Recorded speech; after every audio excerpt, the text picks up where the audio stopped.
Welcome back to the farm, everyone. We have got a diverse selection of activities on the slate for today. I've got one more field of corn to be sprayed, and then I need to switch back over to post-spraying beans.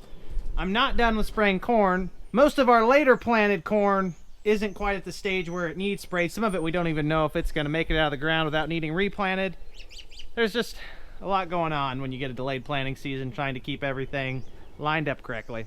I got the parts in yesterday to finish my homemade clean out valve. I showed this the other day. I was kind of integrating the precision reclaim system that recirculates, then I put a selection valve on. Either goes to the tank, or if I flip it, it comes out here. So I put a 2-inch cam lock on here, and I'll be able to drain it back into the tanker for later use as I clean out to go to beans. I'll show you that once we spray this corn. I sprayed a little bit yesterday afternoon. The wind was out of the west, so it was coming this way, and it's the perfect opportunity to spray around my mom's house. She's got all sorts of beautiful landscaping and flowers that she spends a lot of time on. So I try not to spray it if the wind is going her direction at all. And they have stuff on 3 sides, so I pretty much have to get it out of the west. And yesterday was like a west-northwest wind. That's as close as it's gonna get. This Gen 5 monitor and my Hagee have been doing great together, except for one issue. It does not let me import files remotely from John Deere Operations Center. Something funky is going on, and it shows the dome and the modem, so the communication device, connected to this serial number Hagee, and then the screen is on a different serial number Hagee that's not mine, and also no one else's. It doesn't exist. The only thing that they've come up with is that maybe I need a software update or a bunch of software updates. The unfortunate part about that is you've got to pay a technician to come out with the laptop, so you're gonna have a $150 minimum service charge plus the hourly rate to have them install data that should be allowed to be done remotely. Some of these updates you see come up when I start the machine, those are remote, but that's not all of them. What I'm doing here with this flash drive is making sure I have my AutoPath files finally. My 3rd done spraying corn. I'm just now getting them because I had to bring in a flash drive. Oh well. Not that I even need the AutoPath files. Let's go to the field. It's supposed to see Dad's planting lines. Nothing yet. Maybe I have to be in the field? I don't know. We'll drive over there and see what happens. At some point today, we're also going to have to get in a grain bin. We are down to 3 bins left. For some reason, we're ahead of schedule on hauling grain this year, and I've not moved that much myself. Jeff and Chris have done the majority of it.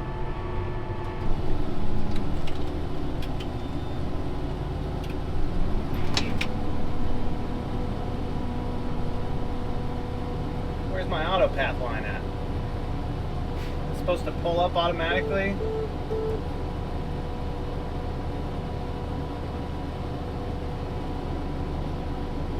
Rows. Sees that. Why is there no track loading? Source operation passes. Oh. Okay. I don't know if you guys can see this. Probably not. It shows every single planter pass, and I click this box, source operations pass, and it can see a blue line here. That is where the center of the planter was. So it is going to calculate where I should drive.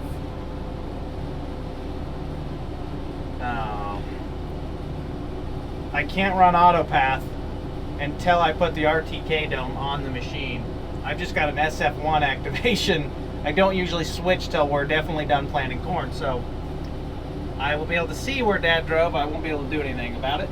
Didn't know that. Learn something new every day. We have agitated, running the boom about 30 inches off the ground. Time to light up this water hose.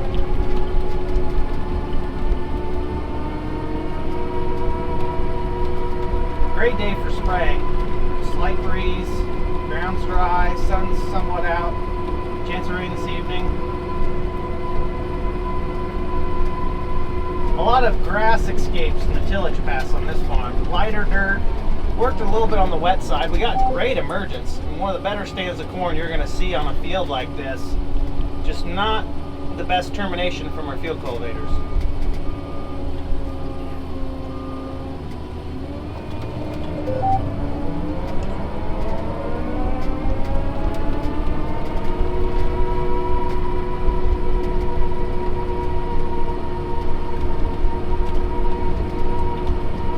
I got a little bit of Roundup in this mix, so it should take care of that.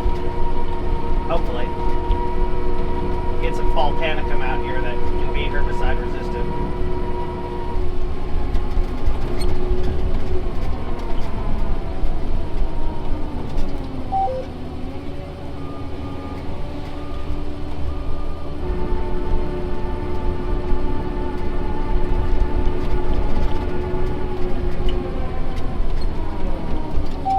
There's that tile bubbling up on the backside of this grass bacteris that I never got fixed this spring.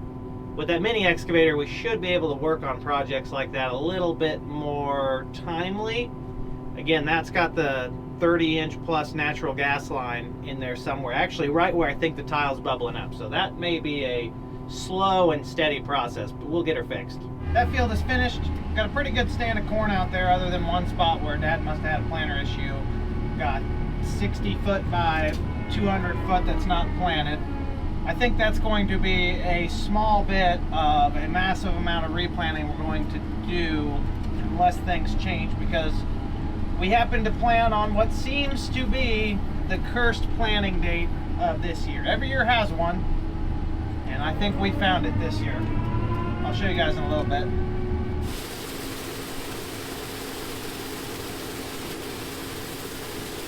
Darn it, missed the fun of putting the sweep auger in.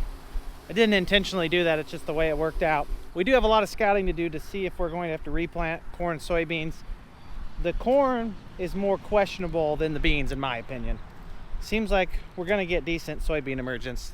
The planting date in question currently is the Sunday and Monday after Mother's Day. So a week after Mother's Day. There was a little window to run.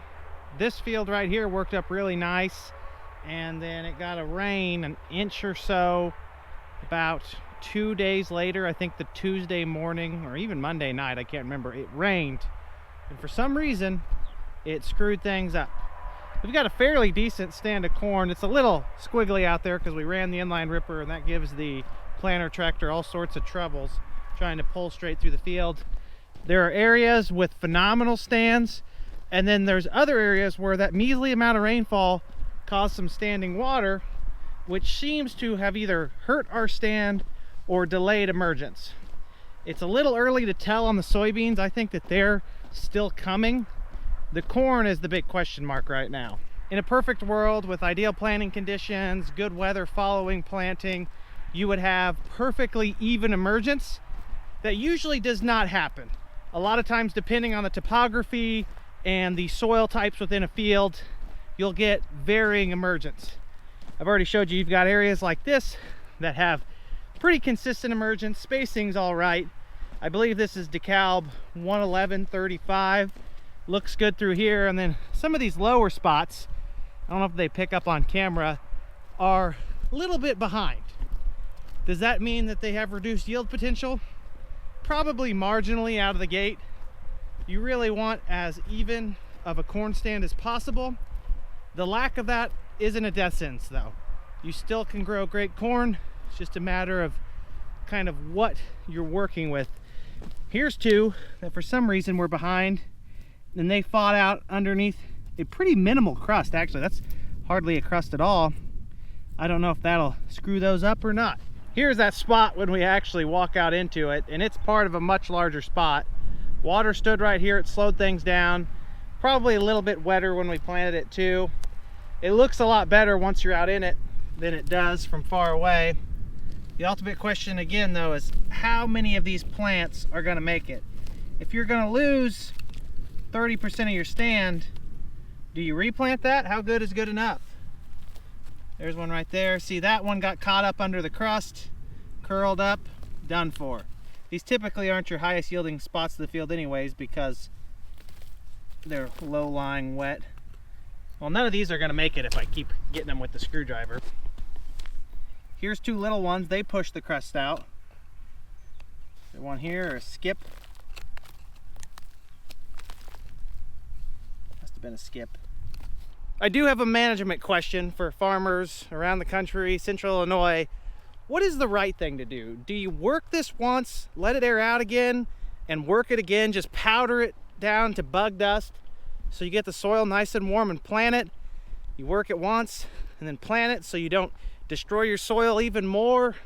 We've got neighbors who will work stuff 2 or 3 times and they get a great corn stand. Sometimes it works. If you get a big rain after doing that much, it can work against you. Do we need to be doing more tillage? Is that the solution?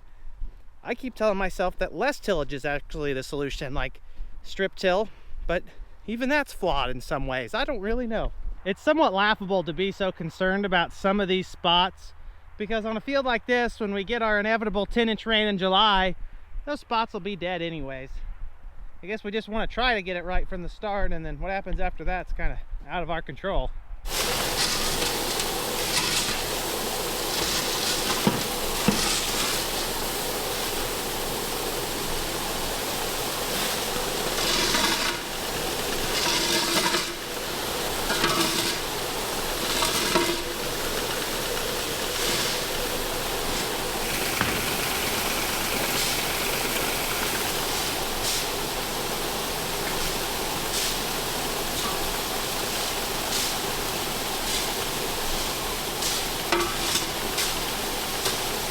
In between loads out of the grain bin, I'm testing out my little add-on here. I've already got the valve flip, so this is all getting pumped to here and then into the corn tanker.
A couple gallons of our blue air purifier and 100 gallons of good old diesel fuel, and we are ready to head out to this field, spray our first post-emerge pass on soybeans, the early ones, March and maybe early April, with Liberty Ultra. Pretty cool name. What's not Ultra is this drip coming out of the bottom of my fuel tank. I've been parked here for probably 10 minutes, and that is the first drip. So 1 drip per 10 minutes. Is that a gallon a day? A gallon every other day? I may need to just put a hex on here, a tool, not a curse, and tighten this top ring.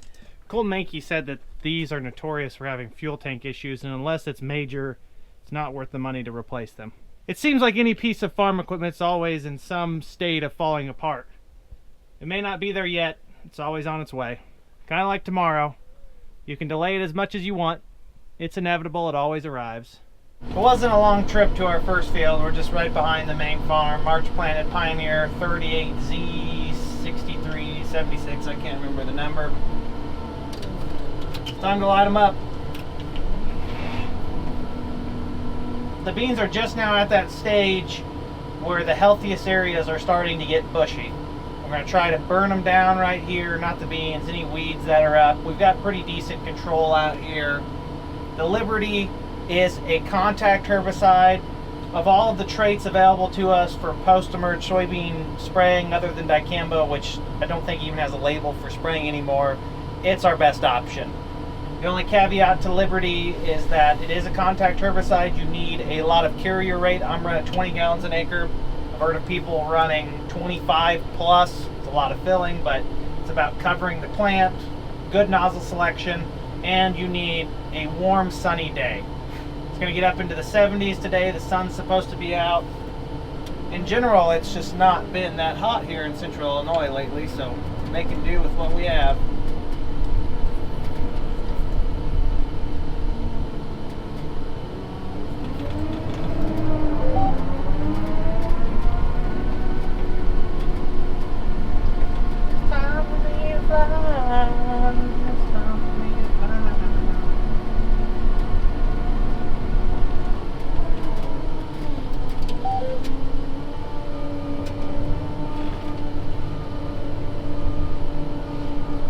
Neighbor to the south got a couple rows of our beans.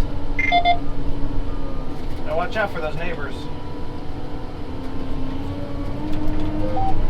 The neighbor's me. I'm the neighbor. Or at least the spray neighbor.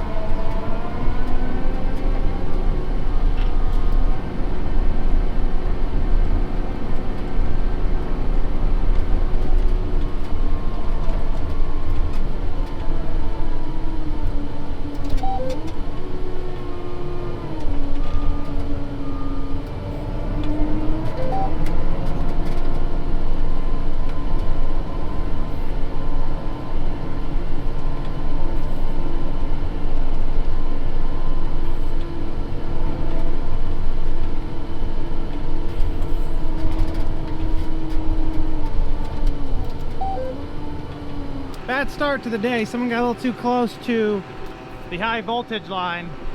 Just love tapped it with the nozzle body, and the nozzle body is now done for. There's a reason you keep a lot of these in the cab.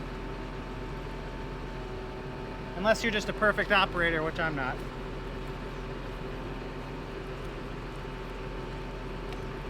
The question I always raise about Liberty or glufosinate is its mode of action is actually a pathway that exists in humans.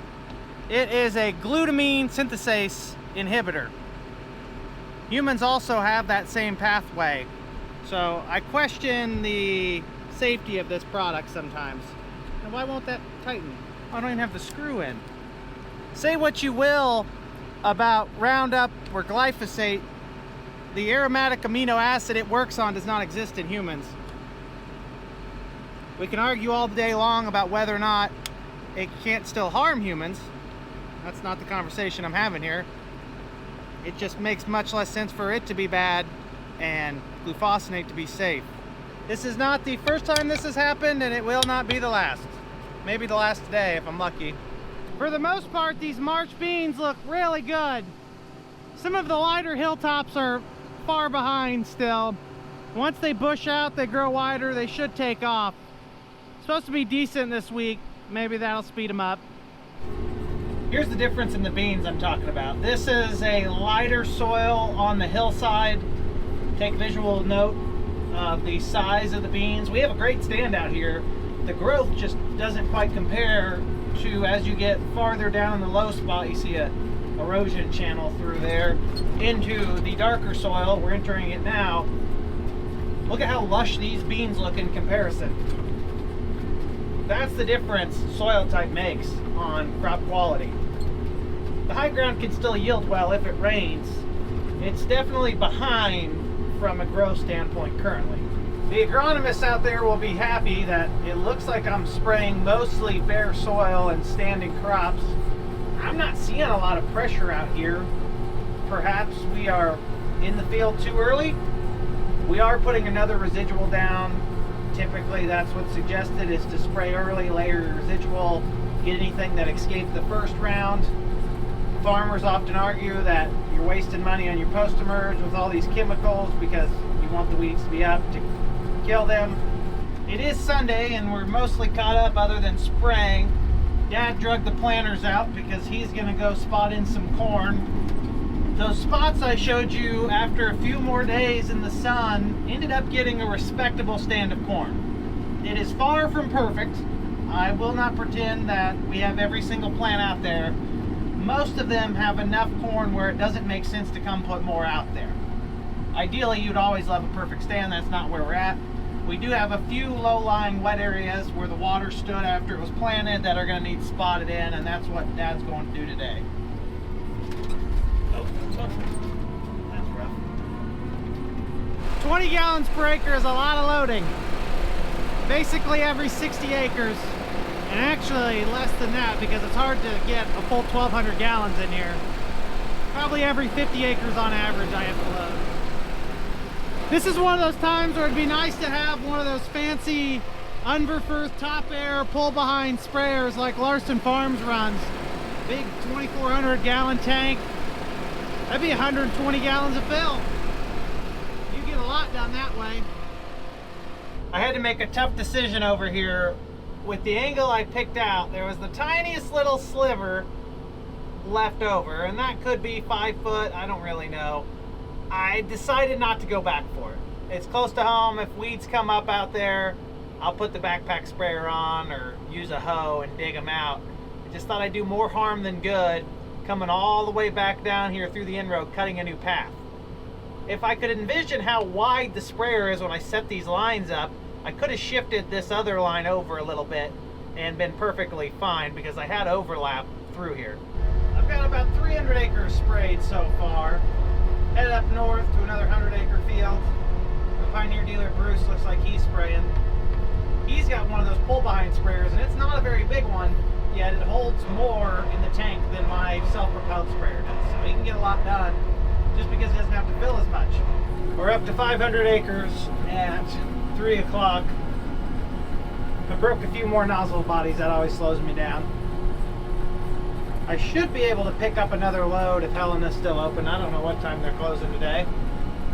It's the bad part about hot loading. You gotta have someone at the facility to get your load. And everyone but Doug, the mixmaster, took Sunday off today. They got a lot of side dressing to catch up on, and they're gonna have a hard couple days here before the next rain. There's a lot going on around this field. We've got a guy that comes and cuts the waterway here and bales the grass free of charge for us and for him. So he gets the grass and we don't have to mow it. Right to my south, nutrient spraying one of my grandpa's fields with soybean residual.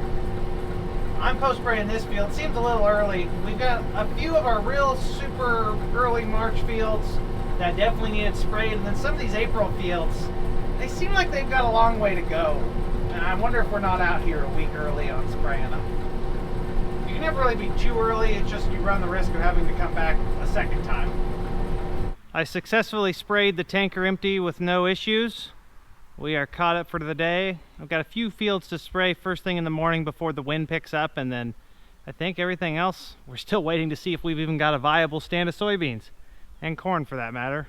It's just a weird array of planting dates and maturities right now. It makes everything complicated. Farming's always complicated some way or another. Just deal with it.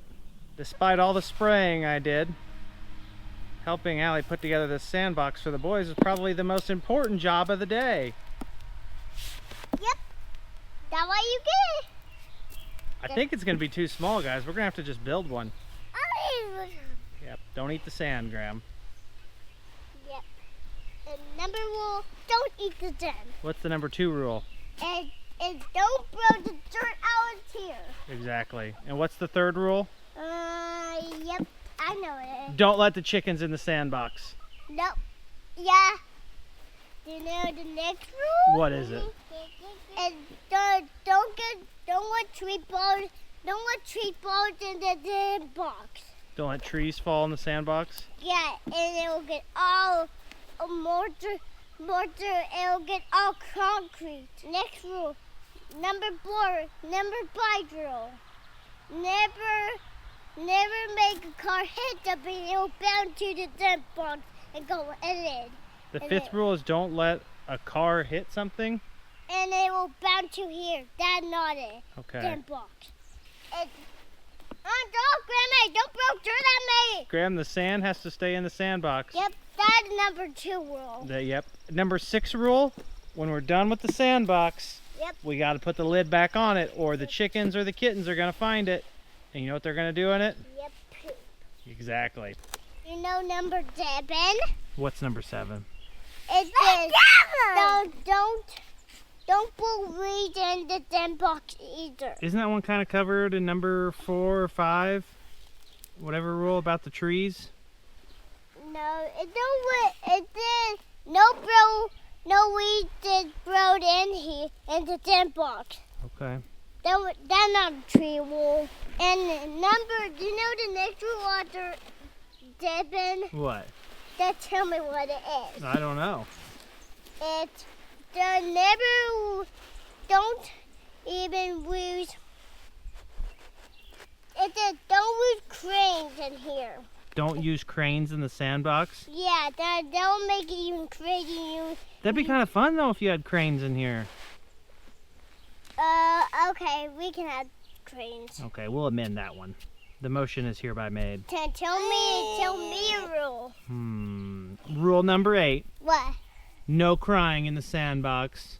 Or we'll get what? I don't know. There's no punishment for it. Sandbox is like the beach, encapsulated. It's a place of happiness. Or sadness. No sadness. Or no angriness. Only happiness. Well, Grammy's crazy. That's the rule. Now I make a motion. Daddy? Second. No. All those in favor say aye. No. It don't bury kitties in the sandbox. Don't bury kitties in the sandbox? That way they would have poop in it. Yep. That's true. That's Boys, I think that we are going to have to upgrade to a bigger sandbox. yeah. We've had this thing assembled with sand in it for less than 5 minutes, and I just don't think it's going to be enough. Well, can you tell me the next rule, Daddy? No, we got plenty of rules about the sandbox. Well, boys, this is going to be fun this summer. It was a pretty productive day and evening. This is the best part. Grammy's going out the ground. Grammy, keep the sand in the sandbox, sir. We are going to lock it up. No. Or we get a new one with a secret lock. They listen like their mom. Salem! Salem! I think that was the mother cat that lives over there with her 6 kittens over here at the farm. Salem! Oh, it's definitely her. What are you doing? Said, I've been caught. You're not out looking for love already, are you? What are you doing over here? It's me. Shouldn't you be taking care of your kids? All right. Have a good day. It appears that the single mother has already resumed her nightlife. I think it's time to get her fixed so we don't end up with another 6+ kittens. The other ones are getting big and self-sufficient back over at the other shed. I'll show them to you sometime.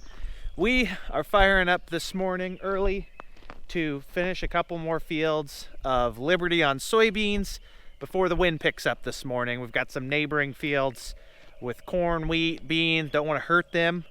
It's time to get it done, even though technically they say not to spray Liberty till about 9 o'clock in the morning. We're going to be running a little bit after 6, just so we can get it done, not worry about drift. Look at the neighbor's wheat here to the north.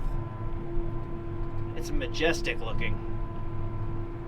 I would guess that makes 100+ bushel, but I'm not an expert. I love when you get a nice wheat field like this. It's got some roll to it. See how it kind of falls up and down the hillside? And their stand is just impeccable. Look at this. They know what they're doing. Pheasant! We have a pheasant! Right there. You better move, buddy. I don't want to spray you. Hello? Yeah, you. Get out of here. But also stay, please. Not a care in the world. Oh, well, wings. Oh, preparing for launch? Or is it squaring up with me? Full of testosterone. This is a different one. That's a woman. And then there was another male back here.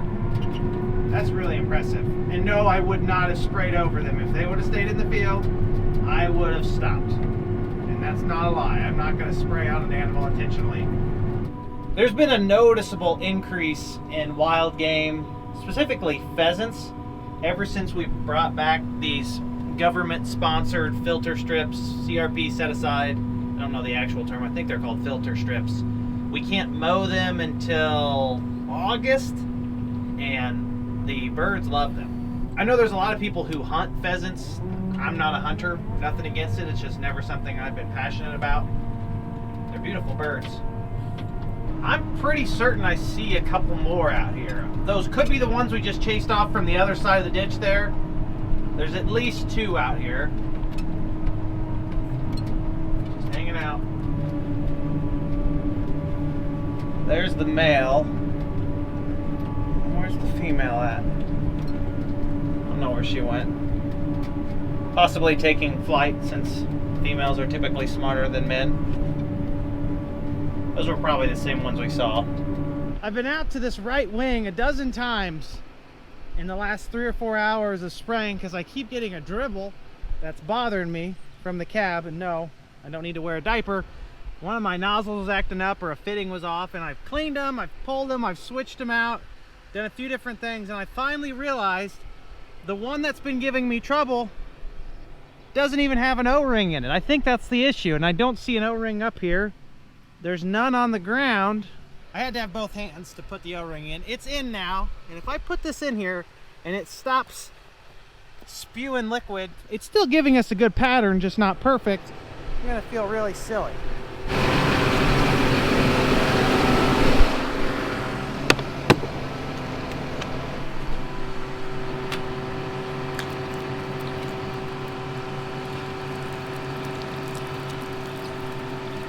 Nope, didn't fix it. It's got to be a nozzle body or something. I may just change the whole thing out when I get to the other end of the field. That's always the worst, when you're kind of prideful that you finally figured something out. An aha moment, if you will. You trot back to your throne thinking that all is good, and then it's not. Given our experience on the last one, I'm just going to assume this isn't the right fix. There's nothing visibly wrong with this nozzle body, so I don't know that this is going to do anything. But it doesn't hurt to try. When it's not still leaking when you get out of the cab, it's hard to really diagnose. You can see it from the cab, yet when you turn it off, there's no sign of anything. There are some liquids floating around. Nothing dripping from up there. That's got to be it. Just change the whole setup out. We'll reevaluate later. These are the tools you take to the boom. Your safety gloves, your pipe wrench, your screwdriver, and your brush cleaner. That actually fixed the problem. Either the nozzle body or the nozzle itself was plugged. Usually you can see a plugged nozzle and clean it out. That one didn't have anything in it, so it must have been in the nozzle body or something was worn out. Couldn't tell you. Pattern looks good. Oh, and we're in the ground. Nice, good work, Andy. It took a little over an hour and a half to get everything cleaned out of the sprayer, at least we sure hope so. What I did was purge the hot stuff straight into the soybean tanker. Then I ran about half of my water tank, rinse tank, into my solution tank, agitated, pushed it into the tanker with the hose, and then I did the same thing with the rest of my rinse tank water. That basically gave me 2 rinses. I flushed out a little bit with the garden hose. I threw in 100 gallons with 2 gallons of household ammonia. I let it sit for about an hour while I did something else. I got that out and then ran 1 more flush through. I think we'll be all right. The only chemical I was really worried about cleaning out was the Liberty. Our Pioneer corn is all Liberty tolerant. Doesn't matter what trait package, as long as it is a double or triple stack corn, you're good to go. We do plant some DeKalb, quite a bit of DeKalb actually. There's no guarantee that Dad ever cleans the planter out. I believe if you have double stacked DeKalb corn, you do not have Liberty protection. So you want to make sure you get that out. The solution is dilution, obviously, and I think I got it good enough. When I was doing my clean out, I walked around, and of course, this pin is popped out, and these things are a real bear. Some of you might recall from a few years ago when it broke how hard it was to get these out. I've got Dad going to get me a pair of snap ring pliers for this, and I'm going to try to finagle this out of here, or actually finagle it back in. I don't think it's broken, just pin came off and it slid up. When I put these back in, I put a bunch of anti-seize on them, and I can already see rust. I need to get the pin rotated around. Got Dad on the way, maybe he'll help me.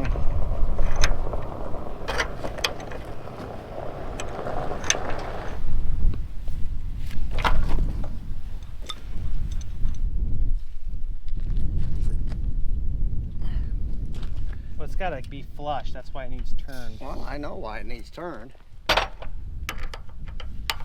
not going to turn.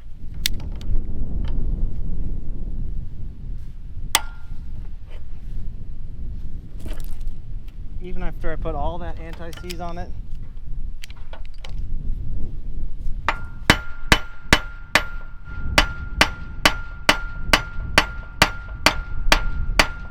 Going in? Yeah. Right. No, not yet.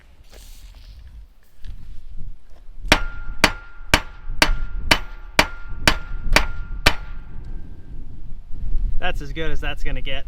The pin is not centered on the head itself, so to fit in the groove it actually needs turned. It just seizes up in here, and I used a lot of copper based anti-seize. You can actually see the film all around there, and it seems like it's still somewhat seized up. It's not pinned at the bottom. I'm just gonna go ahead and spray. Unless the boom falls off, I should be all right. We headed over west, loaded up with corn chemicals, spraying kind of a middle of the pack planted field right now. This field has some really high water pressure in spots, with a chance of rain the day after tomorrow, and tomorrow it's going to be unfathomably windy. You won't be able to spray. Came over here today to go ahead and put this down. It's probably a little early. If it rains for 4 or 5 days straight and stays warm, this water hemp will get a pretty good head start on us. I don't want that to happen. I'd rather have a product like Acuron down, burn down anything that's already up, and then put a residual down for whatever the rain stirs up. Go figure, I have another sprayer issue. My boom height control is not working. Instead of fighting it, I'm just going ahead and spraying it manually. It's a very flat field. It's a big field too. It's the one where you get a lot done. It really wouldn't be that bad, but it's kind of breezy. I don't have any sensitive crops to worry about. I've got a barrier between me and some soybeans that are upwind. The issue is just the idea that I got to manually control this boom, because ideally once the wind picks up, I like to keep my boom about 20 inches off the ground if I can. I've got 15-inch nozzle spacing, so I can go pretty low and maintain 100% overlap. That's a little harder to do here. My goal is to keep the boom off the ground, but also not too high in the air. Knock on wood or something similar, the sprayer has been a great machine for me. It's my 3rd year with it, except the height control is really finicky. It's not that responsive, it's not that reliable. Other than that, no complaints. It's one of those spots that Dad replanted. Not that bad here, but out there, very thin. It's really hard when you get out here with the planter to pick and choose what spots you're going to plant. So you just kind of have to go out and wing it. We really need if you could fly a drone and get a stand count and then punch that into some kind of a computer system that tells you where you need to drive to replant. It also does the population work for you. I'm sure John Deere is already working on that project or buying out a company that is. My guess is that it was a little too wet when we planted it to begin with, and then we got a rain on it, and we just got really poor emergence here in this low spot. I'm hoping this sees a tile plow this off-season, because it's one of the lagging areas of this field. The neighbor across the road, he's side dressing some corn. I believe they said they have a full tile pattern on that farm, which would be real nice. This is the kind of dirt where if you have a full drainage system, it can yield big. Look at the color of it. This is what my NORAC height sensing page is showing. I've got no communication from my left inside height sensor, so I've got 5, 2 on each wing, so 1, 2, center, 4, 5. So that's 3. This is saying no communication, it's not picking it up, and then this compensation one, which I believe does the twisting of it, is also going in and out. I'm assuming that I'm having issues with that box down there again. Just filled up for the last time today. Jeff's going home. I've got other fields that are kind of around this same stage. The issue with them is that the neighbors to the north are beans. I'm probably still on label with this wind speed right here. Without my boom height control and without being in too much of a hurry, I don't think I'm going to risk spraying it and hurting their beans. Beans and flowers and gardens, all things I don't want to hurt. I started with what every reasonable man would when the electrical connections are not working correctly. I cleaned out the deutzes. I messed with the one here on the NORAD controller. It didn't make a difference. And I went over here to a connector that goes into that left inside sensor, unplugged it, plugged it back in, and it's showing up for now, for whatever that's worth. We're getting good height readings on everything. Compensation showing up as well.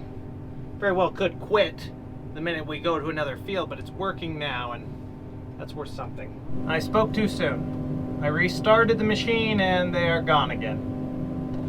Why must you be so complicated?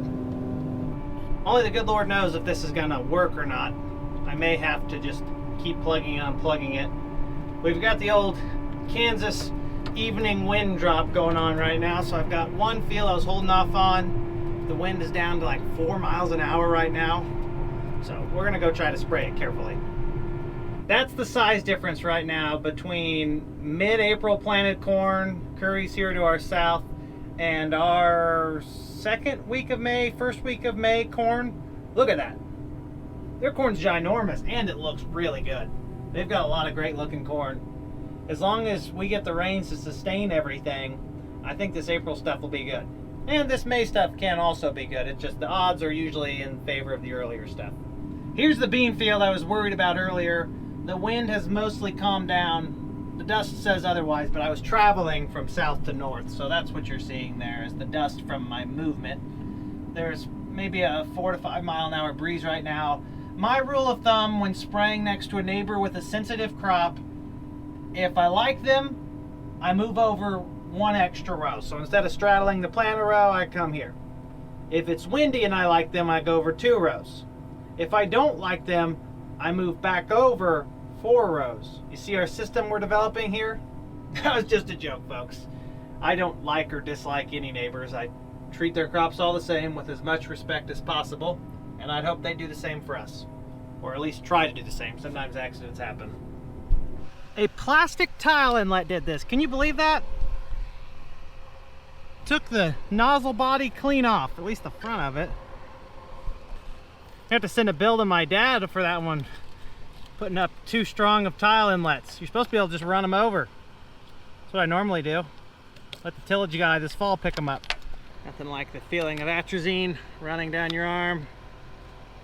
That'd be good for the bloodline. This boom section was turned off. I was on my way back on my first round, and I usually overlap a little bit. Didn't know it was an issue until it turned on. It was coming out pretty good.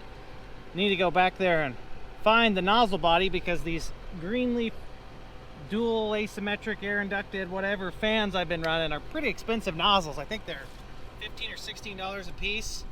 And then the nozzle body's another 9 or 10, I can't remember. Alrighty folks, I think this is gonna end our misadventures in this video. There was a lot of days summarized in here. We got some more activity going on tomorrow, but it is going to be a windy one, so the sprayer probably not gonna be involved. I appreciate you all tuning in. Sure hope to see you in the next one. Have a great day, everyone. Peace!